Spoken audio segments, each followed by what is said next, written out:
Kryenegociatorja Majlinda Dhuka në një konferencë për mediat mbi rrugën drejt Bashkimit Evropian tha se deri në fund të vitit 2027 Shqipëria duhet të ketë plotësuar gjitha kushtet për anëtarësimin. Dhuka tha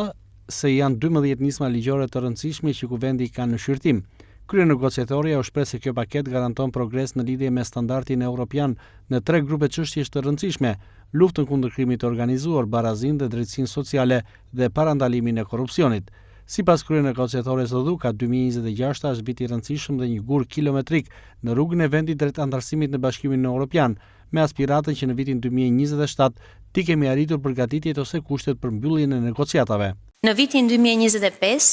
Shqipëria i çeli negociatat për të gjitha fushat, siç njihet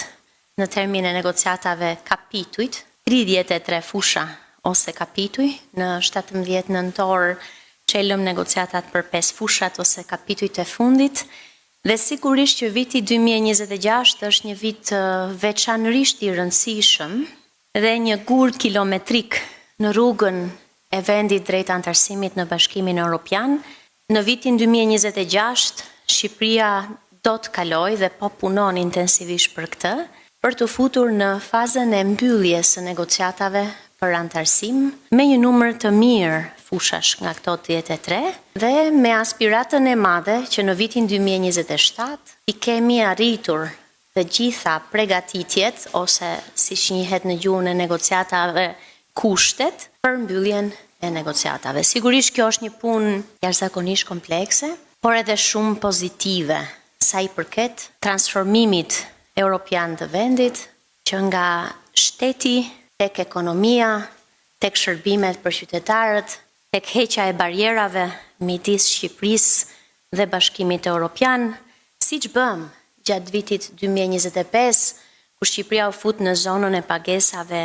euro, e njohur si SEPA, që na mundësoi të bëjmë veprime bankare drejt Shqipërisë ose nga Shqipëria drejt vendeve të Bashkimit Evropian me tarifa shumë të reduktuara dhe në një kohë të shkurtër. Midis çeljes së negociatave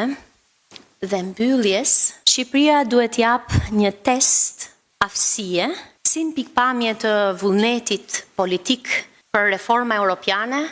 ashtu edhe të aftësisë së institucioneve të veta, aftësisë teknike dhe zbatuese të standardit europian praktikisht në shërbime dhe në jetën e qytetarëve. Për këtë, Shqipëria duhet të përgatitet me një numër reformash dhe përmirësimesh që ka në zemër standardin europian,